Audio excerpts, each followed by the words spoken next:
Este es un programa de Enquiridion, entendiendo los tiempos.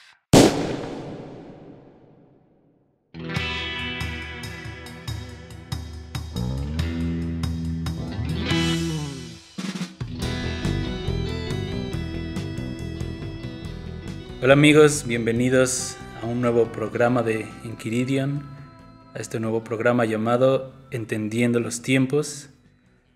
Este es un programa donde queremos hablar acerca de el momento histórico en el que nos está tocando vivir como iglesia en esta generación. Vamos a hablar sobre cómo a la luz de la Escritura la iglesia tiene que responder al llamado, a lo que Dios nos está llevando a hacer, conforme a la Escritura, conforme al momento histórico, a lo que estamos viviendo en nuestra sociedad. Y pues vamos a tener a varios invitados, y en este caso hoy tenemos a Samuel Núñez. ¿Cómo estás, Samuel? Muy bien, gracias. Samuel Núñez es el líder de la Casa de Oración Ven Pronto en Cuernavaca. Es un lugar donde tienen más de 15 años cantando y alabando al Señor con la palabra de manera continua, y pues es alguien que nos ha influenciado mucho en buscar al Señor, en buscar el rostro de Cristo, en cantar la palabra. Es alguien que ha sido un ejemplo para nosotros de persistir en el Señor, y pues nos da gusto tenerlo aquí con nosotros. Y no sé si tú quieras decir algo más acerca de qué va a tratar este programa. Sí, claro, este programa, el nombre del programa es inspirado en el profeta Daniel. Recordemos que Daniel fue llevado en esclavitud junto con su pueblo a Babilonia. Y Daniel ya en Babilonia, meditando, indagando en las Escrituras, en el libro del profeta Jeremías, se da cuenta que los 70 años que Dios había hablado de que Israel o los judíos iban a estar bajo el imperio de Babilonia, se había cumplido. Entonces Daniel entiende que estos 70 años ya estaban cerca de cumplirse, y se pone a orar, a ayunar, se pone en acción, porque entendía los tiempos, entendía que era el tiempo de que los judíos regresaran a Jerusalén. Entonces, creo que la iglesia, igual que Daniel, debe de meditar, de indagar, de conocer el tiempo por medio de la Escritura, siendo revelada por el Espíritu Santo, para poder apresurar la segunda venida de Cristo. La iglesia debe conocer el tiempo en la que está viviendo, y también el conocer el tiempo no es para eruditos, no es si quieres o no es como una opción, sino es una obligación del cuerpo de Cristo, es una obligación de la iglesia entender el tiempo y actuar conforme a este. Entonces, de ahí se inspiró el nombre de este programa. Bueno, pues el día de hoy que estamos aquí con Samuel, queremos hablar sobre el camino hacia la apostasía. Entonces, Samuel, te damos la palabra. ¿Listos? Listos. Vamos a dar. Sí, con respecto, antes de que me hagas tus preguntas, Edgar, que están increíbles, con respecto a lo que sean de Jeremías capítulo 16 es lo que está Daniel orando en el capítulo 9 de Daniel, obviamente. Y es interesante porque Jeremías, de hecho hemos estado predicando todos estos 2 meses acerca de Jeremías, tiene que ver con nuestro llamado precursor en el cuarto oración. Y Jeremías 20 años antes de que pasara todo lo de Babilonia, él empezó a hablar esta verdad. Entonces lo que me llama la atención es que cuando la Biblia dice que la palabra de Dios no vuelve vacía, hemos ocupado ese término, que está bien, no pasa nada, pero hemos ocupado ese término para evangelizar y creyendo que, bueno, yo predico y pues la palabra es como un boomerang, ¿no? Yo hablo y regresa, y todo temprano le va a pegar a la persona. Y sí, es verdad, pero siempre depende la otra parte del corazón del hombre, si acepta o no a Dios. Al final de cuentas es personal la salvación. Pero ese versículo, que la palabra no volverá vacía, se está refiriendo a que lo que Dios habla realmente jamás va a caer en tierra. Entonces Jeremías estuvo 20 años antes de que pasara lo de Babilonia pregonando esto. Ahora, ¿qué hizo Jeremías? Por lo regular nosotros oramos a favor de los hombres y pedimos por los hombres, ¿no? A Dios, pero pedimos de parte de los hombres. Y entonces nuestra petición es terrenal, es humanista, es vanagloriosa. Pero cuando estamos orando entre Dios y los hombres, intercediendo y pedimos a favor de Dios por los hombres, pero a favor de lo que Dios quiere, entonces es cuando Dios puede obrar. Entonces Jeremías lo mandaban por un tubo, se burlaron, ¿no? Era como pobre loco, ¿no? Es un llorón, es un triste. Era un tiempo de prosperity gospel, ¿no? Como ahorita lo estamos viendo, un evangelio optimista y todo eso. Pero Dios levantó a un hombre que oraba a favor de Dios por los hombres, pero era a favor de Dios. Entonces no funcionó porque el corazón del hombre fue expuesto, amaron más las tinieblas. Pero ¿qué creen? 80 años después, o 70 promedio, porque todavía Jeremías fue contemporáneo de Daniel, igual que Ezequiel, ¿no? Y Daniel entiende lo que dijeron, ¿no? Ya se cumplieron 70 años, estaba leyendo el capítulo 16 de Jeremías, estaba leyendo la ley, los profetas, entiende y empieza a orar. Entonces la palabra de Dios no volvió vacía, se cumplió lo profetizado, pero con una generación. Y me llama la atención que Daniel recibe la profecía más picuda, que es esta, y capítulo 9, y se desencadena todo el final del libro, pero fue hasta los 80 años. ¿Por qué no a los 12, a los 20, a los 15? Porque Dios no puede usar a nadie que no tiene un estilo de vida que realmente ya es un estilo de vida, ¿no? Entonces, en mi caso, desde que comencé a cantar la palabra, como a los 16 años promedio, ¿no? Pues ya han pasado prácticamente 20 años, ¿no? de practicar el cantar la palabra con la Biblia abierta y todo esto. Y yo me acuerdo que predicábamos mucho de los precursores, ¿no? Y yo decía, aunque nadie lo crea, tarde o temprano va a pasar. Ya pasaron 20 años y mucha gente ahora lo cree, pero de igual manera muchos no lo quieren vivir. Yo digo, Señor, aún falta más tiempo, hay que seguir anunciando esto, pero digo, Señor, ¿ahora qué más hay que encontrar de revelación?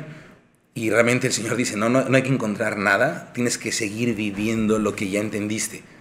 Y va a ser más duro, pero va a ser más poderoso porque al rato van a ser 40 años, si es que no viene Cristo. Y la gente va a decir, siguen haciendo lo mismo, pero lo que va a impactar es el espíritu de vida en ustedes por el testimonio de la vida. Y a lo mejor al final damos una última oración, Señor, esto, y ¡pum! Se suelta el primer sello, el segundo sello, pero para esa hora habremos llegado. O sea, hay toda una trascendencia, sí. Pero bueno, yo quiero nada más como ahí meter mi cuchara en su introducción. No, y está padre porque eso que dices de orar por los hombres para lo que está en el corazón de Dios, ¿no? Y es lo que hizo Daniel. El otro día estábamos como comentando y meditando en esta parte que Daniel ya entendía el contexto de que Dios había elegido a Sion, ¿no? Por los salmos, todo esto. Entonces, Daniel entendía que era la ciudad del gran rey, que él iba a venir a reposar eternamente. Entonces, por eso era su aflicción hacia Jerusalén, ¿no? Y era como, Señor, es el tiempo que vuelvan a ti porque está en tu corazón. Es lo que tú deseaste, no es para que otra cosa se cumpla de nuestro yo, sino está en tu corazón. Pues así, ¿no? Como el sacerdocio, Moisés, ¿no? O sea, él entendía la promesa de que le hace a Abraham, el pacto abrámico. Entonces cuando Dios le dice, ¿sabes qué? Ya voy a hacer un pueblo contigo, todo bien, y la intercesión es la misma, ¿no? Oye, tú acabas de decir esto, tú dijiste esto, acuérdate, no vayan a decir que lo sacaste de Egipto para matarlos, acuérdate de tu palabra, Señor, ¿no? Y otra vez, salva a tu pueblo por lo que tú dijiste. Eso se me hizo... Sí, intercede a favor del pueblo, pero de parte de Dios, ¿no? Algo celestial en la tierra. Sí, pues creo que eso es importante, ¿no? Como saber que... O sea, para entender los tiempos tenemos que entender el corazón de Dios, es entender la palabra y entender primero, porque sí, no podemos entender los tiempos como solamente viendo lo que está pasando y sin una referencia, sino entender, se está pasando esto, pero a la luz de la Biblia, esto es lo que dice el Señor y esto es lo que hay en su corazón. Ajá, y es como lo que la iglesia debe responder. Entonces, como para ponernos ya en materia, tú, Samuel, ¿cómo ves o en qué tiempo crees que estamos viviendo antes de la segunda venida de Cristo a la luz de la palabra en general, ¿no? Ok, yo creo que, bueno, partiendo un poco como con una mini cronología, sabemos que Jesucristo en Mateo 24, que es el capítulo más completo de los evangelios que habla acerca de los últimos tiempos o del fin de la era, ¿no? Algunos le llaman el Apocalipsis, ¿no? Sinóptico o el mini Apocalipsis, ¿no? Entonces, el Señor Jesús nos dice varias características y la mayoría de los estudiosos de la palabra, ¿no? Coinciden en este entendimiento por parte del Espíritu, que el Señor divide en 3 periodos de tiempo, que es el inicio de los dolores de parto, el aumento de los dolores y después viene ya lo que sería el alumbramiento, que es lo natural, ¿no? Y es la gran tribulación. Entonces, que no tiene nada que ver con Apocalipsis 12 y el hijo varón y nada de eso, ¿no? Porque algunos piensan que nos referimos a eso, pero no, es nada más para entender una línea del tiempo o una cronología lineal.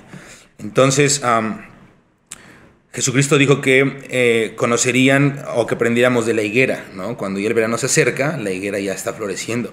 Y sabemos que por la ley de lo que el Señor nos enseña en la palabra, de que si hay 2 o 3 testigos que corroboran la información, entonces tenemos que tomarlo como una palabra segura por Dios o un nombre que Dios le ha dado a las situaciones. Entonces, aún la hermenéutica y todo esto habla acerca de esto, ¿no? Pero el punto es que se conoce al olivo y también a la higuera como un testimonio de Israel.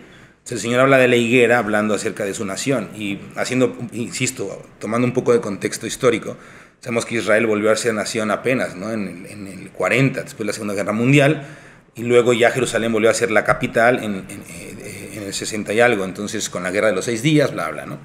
Entonces es interesante porque hasta antes de ese tiempo no se conocía realmente, ni siquiera se tomaba en cuenta Israel como nación porque no existía. Entonces por eso mucha gente estudiosa de la Biblia, increíble, ¿no? Padres de la fe, hombres que han puesto, aún como se les menciona, padres de la iglesia, ¿no? O pioneros que han puesto entendimiento de los apóstoles para su contexto histórico en los diferentes siglos, ponían a Israel reemplazado, sustituido o como algo simbólico, al igual que todos los juicios de Dios y el fin de los tiempos. Entonces, espiritual, ¿no? Algo espiritual, algo etéreo, algo que no, o simbólico sobre todo, y de reemplazo. Entonces es interesante pensar que Jesús da la primera señal. Cuando vean a la higuera, el verano se acerca. Entonces Israel vuelve a ser nación, Jerusalén la capital, y entonces arranca un entendimiento en una generación, no más adelante, acerca del regreso de Cristo, que hasta nuestros días nos ha alcanzado en su gracia y podemos entender varias cosas. Entonces, es por eso que ahorita podemos tener la perspicacia, ¿no? El olfatear qué está pasando en estos tiempos, a diferencia de otros siglos, y no es que seamos mejores, es que nos tocó esa dispensación o este tiempo, esta página del reino de los cielos, ¿no? Y del reino de Dios, del misterio del reino de Dios. Entonces, partiendo de ahí, Jesús dijo que iba a haber un inicio de dolores de parto. El inicio de los dolores de parto, yo estoy seguro que comenzó, es más, digo, ¿puedo citar la Biblia? O sea, ¿puedo leerla? Claro, claro. Ok, entonces rápidamente, aquí la tengo a la mano. Entonces, en Mateo 24 es muy importante porque el Señor Jesús da características. Perfecto, versículo 3 dice, y estando en el monte de los olivos, ¿no? Empezó a hablarles. Versículo 4 de Mateo 24 dice, respondió Jesús y les dijo, mirad que nadie os engañe, porque vendrán muchos en mi nombre diciendo, yo soy el Cristo. Entonces, todo esto comenzó, sabemos que estaba por ahí Bar Jesús, ¿no? El que pedía que le dieran ese poder que tenían los apóstoles, ¿no? Que quería comprarlo, y empieza a haber otra serie de personas, ¿no? Pablo habla de gente que habla de doctrina de demonios, Juan mismo habla de gente que es como anticristos, está el misterio de la iniquidad, ¿no? Que Pablo le habla a Timoteo. Esto empezó a funcionar, entonces podemos pensar que el inicio de los dolores de parto comenzaron ya a finales del primer siglo de la iglesia, no por una fecha exacta, pero sabemos que los últimos tiempos empezaron cuando Cristo apareció en escena. Entonces los últimos tiempos comienzan cuando Cristo nace, el fin de los tiempos comienzan, esa era empieza a fraguarse cuando Cristo se encarna y Jesús aparece en escena.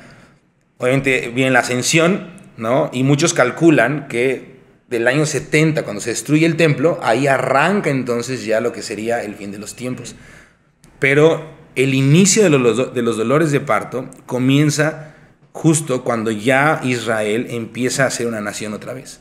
Entonces yo estoy seguro que estamos viviendo ahorita, hay muchas características que no da tiempo de hablar.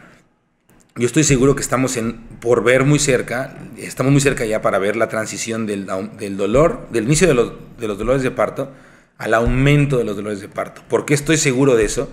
Porque cada vez está más light, más ligera, más más falsa, ¿no? O más sin peso en cuanto a la palabra de Dios y a la ley de Dios y a la obediencia a Dios, el cristianismo, ¿no? como Dios se lo enseña a Ezequiel, ¿no? Cuando manda a los verdugos en el capítulo 9, como Dios se lo enseña a Isaías, ¿no? En el capítulo 6 y todo esto, hay pecado en la iglesia. O sea, Malaquías 3 es el ejemplo final de cómo Dios ve a los sacerdotes y no es una diferencia muy grande a nuestros tiempos. Sí. Pero eso ofende. Hay pecado, sí hay pecado, somos pecadores, pero pues Dios nos ama. Sí, pero no tiene que haber cinismo. Entonces, ¿por qué creo que estamos en el aumento de los dolores? Porque estamos por ver muy pronto, muy pronto, una ofensa de los mismos cristianos que no han amado la verdad, como dice Pablo. Ahorita vamos a citar todo eso porque estoy dando chance a las preguntas, por eso no me quiero adelantar.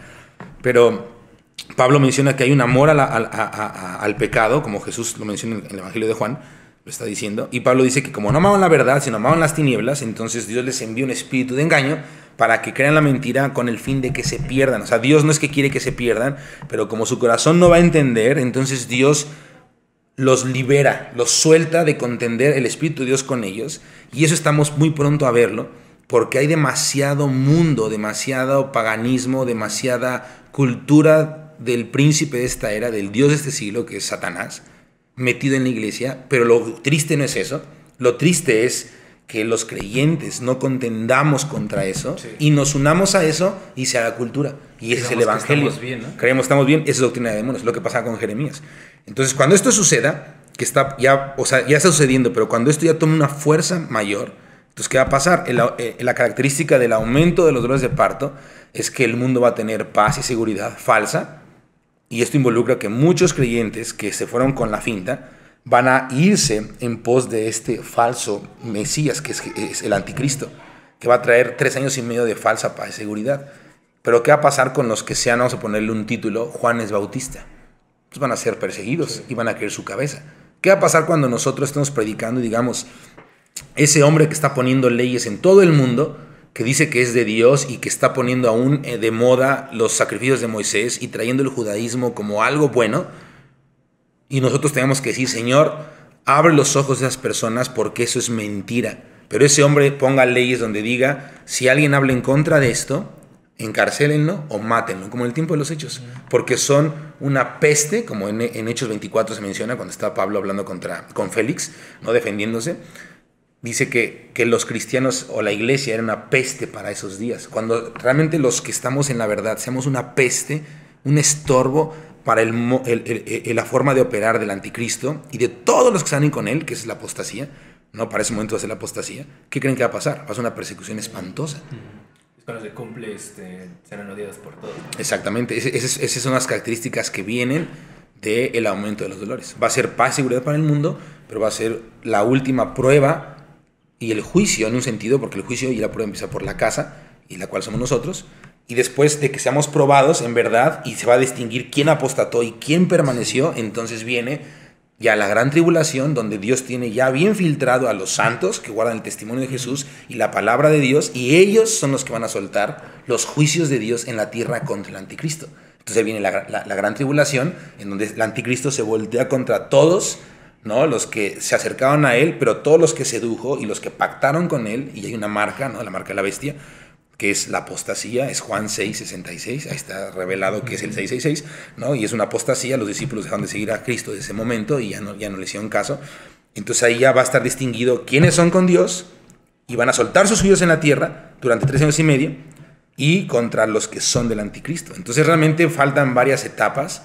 Entonces yo me atrevo a decir que la gran apostasía aún no la hemos visto y se tiene que dar como algo natural, ya que la gran ramera embriagó a todos los que tienen que ser embriagados, y es lo que ahorita estamos contendiendo.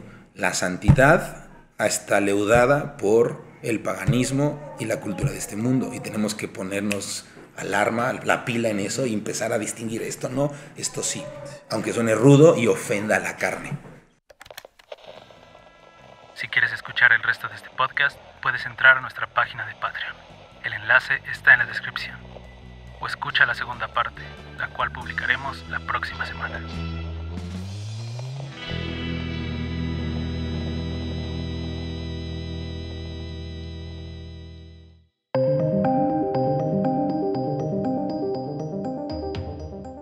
Este fue un programa de Enquiridion, Entendiendo los Tiempos.